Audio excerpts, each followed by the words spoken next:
Hi everyone, I'm making the video regarding to the question I've been getting on my YouTube channel lately. Like I should make a tutorial video on how to do most of my haircut I've been doing, and here's the video I try to cook up.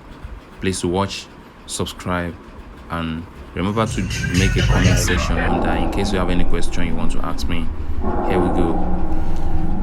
If you want to do a spotting waves on a hair, either it's a natural hair or it's hair with some touch of spotting waves before, you need to apply your texturizer to it and you let it wait for like 15 or 20 minutes depending on the nature of the hair, and make sure you always comb through before you wash. Like you can see now, this when I've washed the hair, so you just allow it to dry so you can continue with your fade, because this hair right here, I'm here to fade it, and you have to add that to it because it has the beauty of the hair.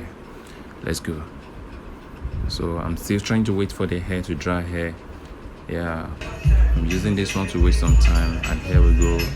This after I make the fade. I always enjoy using my blade because it make my shape up more defined and it make it last longer. So I show my customers that after my haircut they can still rock the hair for the next 3 to 2 weeks without the hairline getting blurry. That's how we do it here. Because when you use ordinary clipper, it might not be as sharp as it is when you use blade. And these are the way I pull my own divination. These are the way I add divination to it. Like you can see here right now. Can you see? Yeah, that's how it goes. Yeah, I'm trying to apply my pomade gel here so that the hair can be slippery, and is a way to cook up your spotting waves. It gets into the scalp and it make the hair softer. You can see it blends up so well.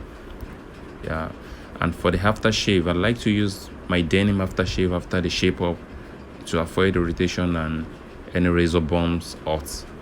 It's very, very important. Any barber should always take note of that. Yeah. And this is my detailer clipper. I like it to add more definition to my line or my design, like you can see here before I now use the blade. Yeah, thank you. Are you seeing it? So you just take it very thin. In most cases I love to use my gel, but all because this hair is softer here, so I don't need to use the gel, so I just use it just like that.